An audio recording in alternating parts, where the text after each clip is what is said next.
Part 1. Summary and Review. Summary.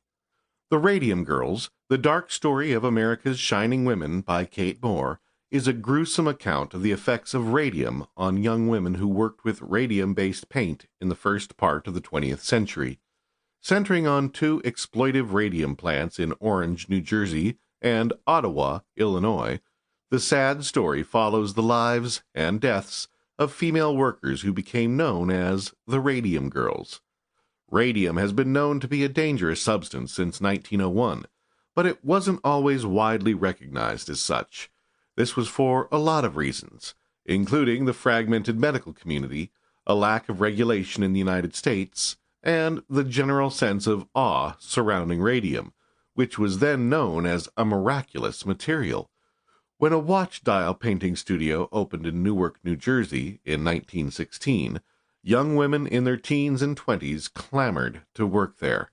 Little did they know the radium-based paint they used would poison their bodies and eventually steal their lives. Most of the women were in their teens and 20s.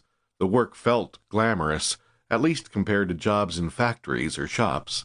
Most importantly, it paid well, a blessing as most of the women came from low-income families. The studio was owned by a company called Radium Luminous Material Corporation, which would later become known as the United States Radium Corporation, USRC. Business was booming because of the war in Europe.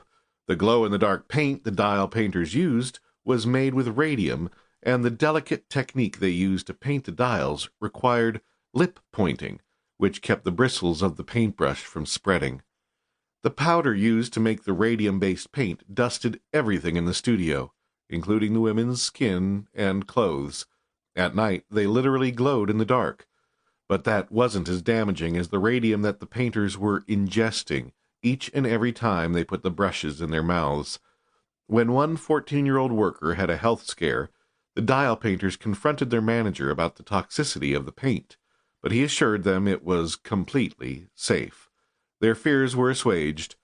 Only once did anyone associated with the company mention the dangers associated with radium. In 1918, when one of the founders, von Sochaki, told one girl not to put the brush in her mouth.